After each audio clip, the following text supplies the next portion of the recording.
Hey there! This month has gone by crazy fast, and it means that we meet again.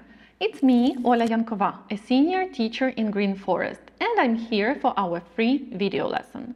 Today we're going to talk about modals of obligation: must, have to, should, be supposed to. This lesson is provided to you by Green Forest and our interactive platform for teachers and learners, Smarty. It will take you about 30 minutes. Find the link below and open the lesson in a new tab. Then continue watching this video and follow my instructions. Wait, you haven't subscribed to our channel yet? Make sure you do right now, not to miss our next video lesson.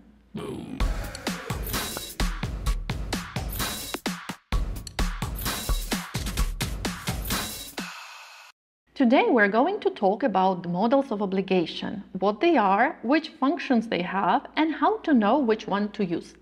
Our lesson is for students with B1 and higher level of English. It will consist of a short grammar explanation with examples and 5 interactive tasks with keys.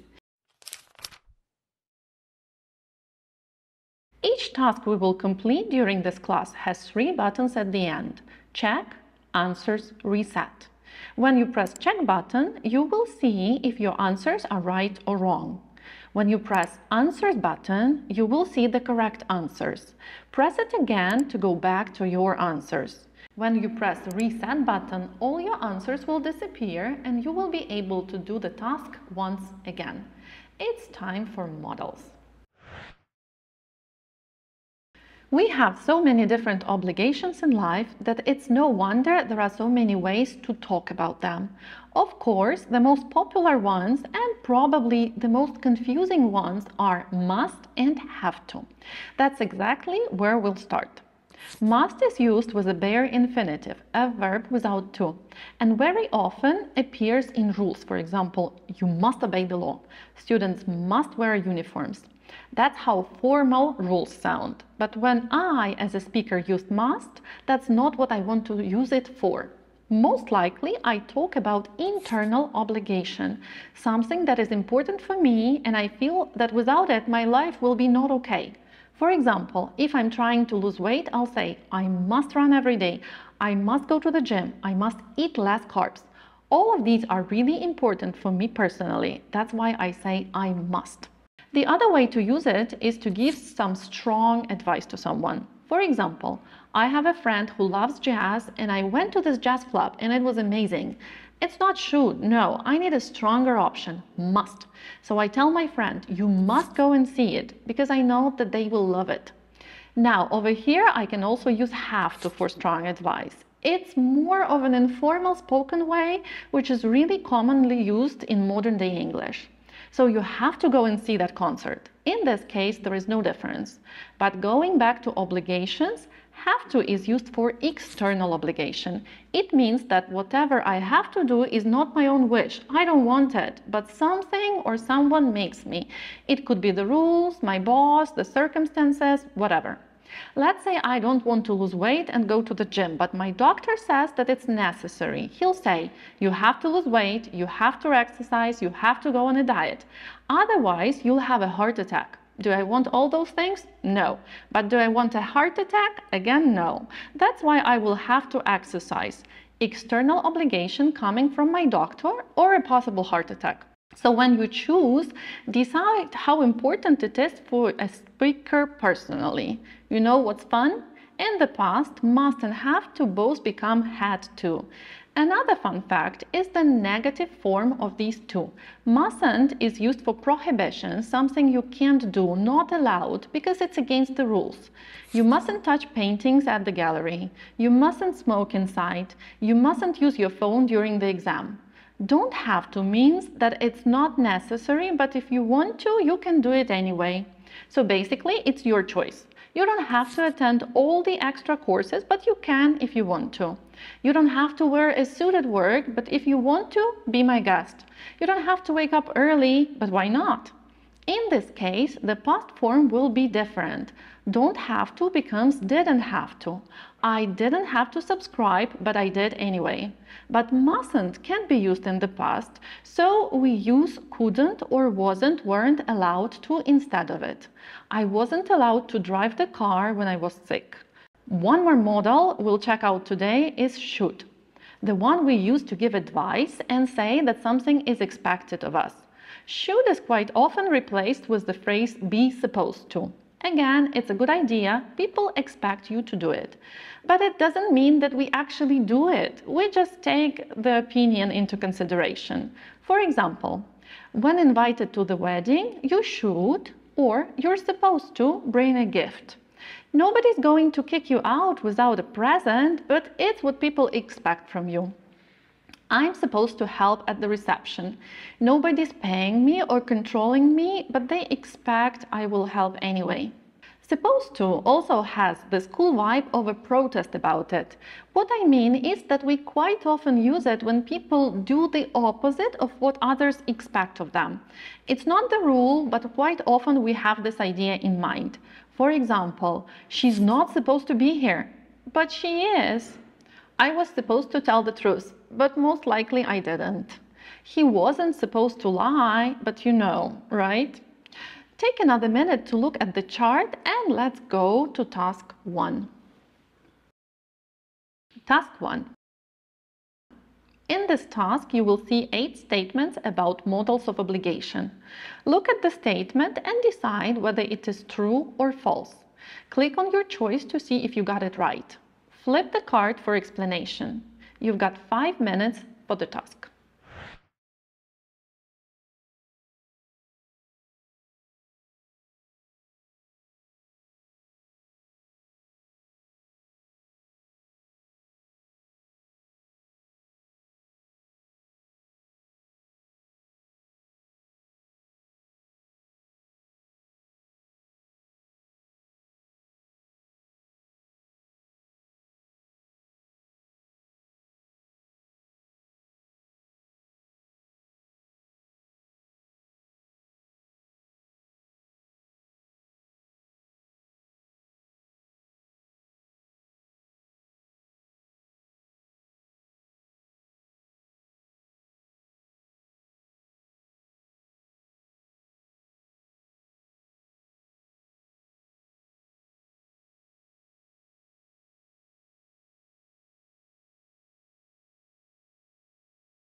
Now let's click reset and look through them together. Number 1, true.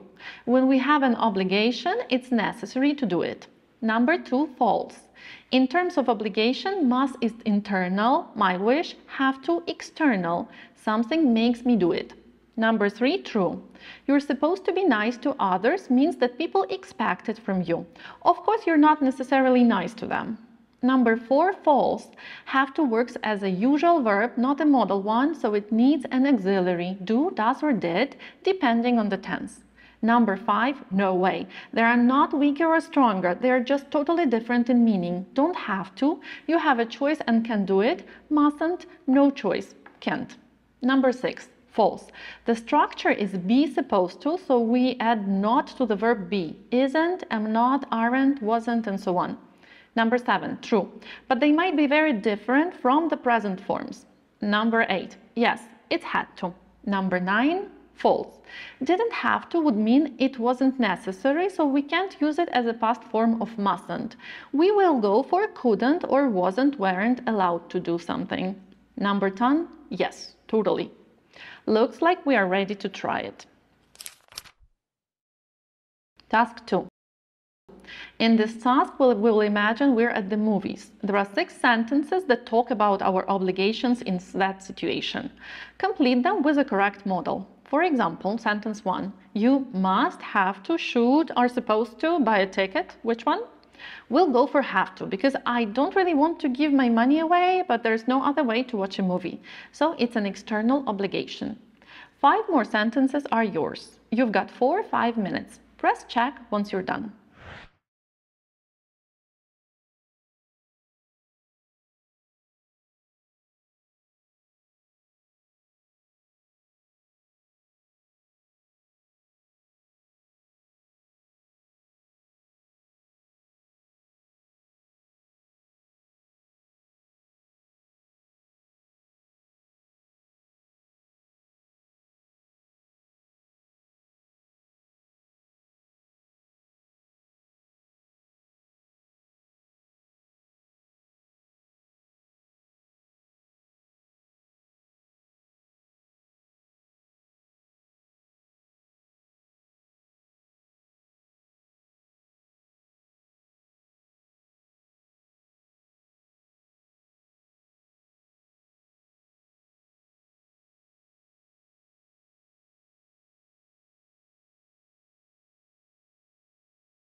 Got it all right?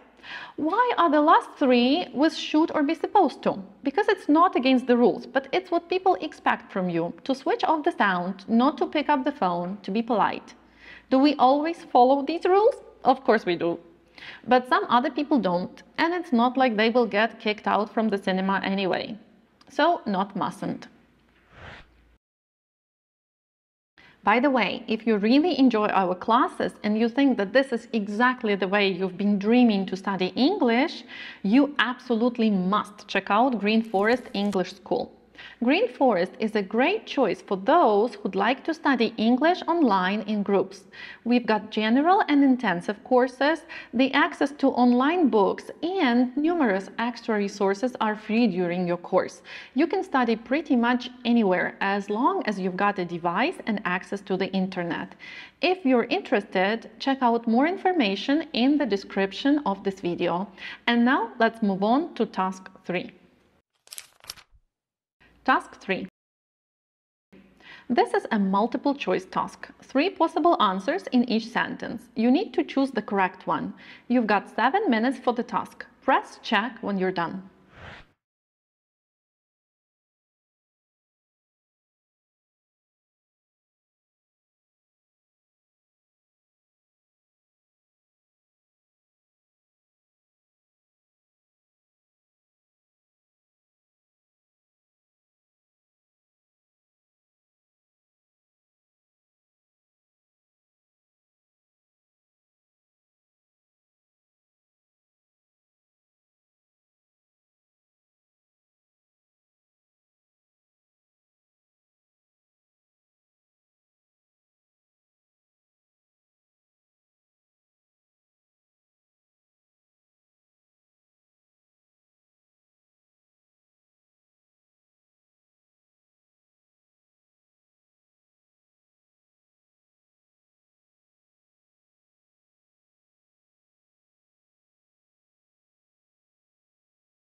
Let's check out number 5. Why can't we use should? Because it's a law and we can't go against it. It's not just an expectation or a good idea. No passport, no traveling. What about number 9? Can I use must finish? I could if the report was really important for me, but we know it's not. It's just the deadline. That's why I have to finish. And we're gonna move on to something a bit more challenging now. Task 4. In this task, we've got 10 sentences and a word in brackets, which we have to use when we rephrase the sentences. In this task, you don't have a check button because more than one option is possible in some cases. That's why there's only a save button here. Rephrase the sentences and press answers to compare your ideas with ours. Let's do the first one together. Obviously, we're going to use modals that are used for strong advice and start our sentence with you. You must or you have to find a job. Both options are okay here. Your turn. You've got 9 minutes.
Hope your ideas are similar to the suggested answers. Now let's check out sentence 7.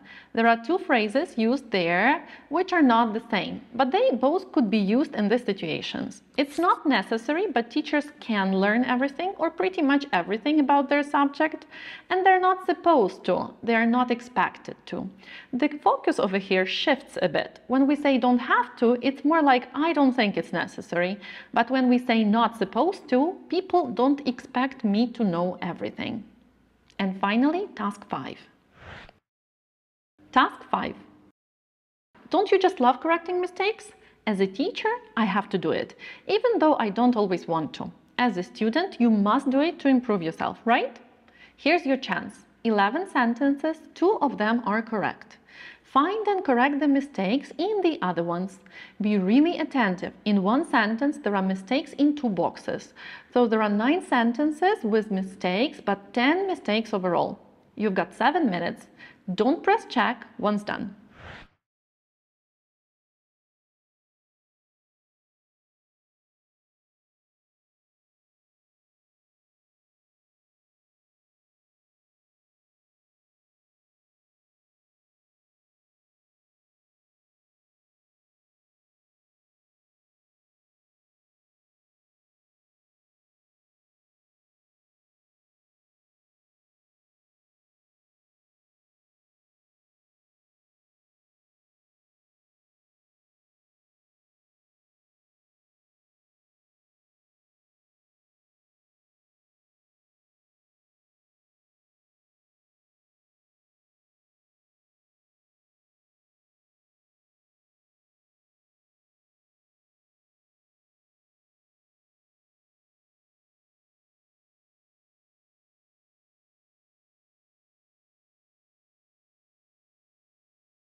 Let's see which sentences are without mistakes. Number 3 and 7. Now press check and see if you found them all. Mostly the mistakes were connected with the form rather than the meaning. At this point, you're supposed to know everything about the modals of obligation. Am I right? I hope I am. Remember that you can ask any additional questions in the comments below. Also, let us know if you liked this lesson or whether there are some other topics you'd like to discuss. Don't forget to check out all the previous lessons. They are all interactive and clickable. Smarty platform for teachers and learners lets you complete the tasks over and over again if you need more practice. And of course, like this video, subscribe and hit the bell button not to miss out on any cool videos we post on this channel. This short lesson is just a small part of all the English knowledge you can get with our interactive coursebook Notes by Green Forest during online lessons in Green Forest School of English. You can find all the details in the comment pinned below. See you next month!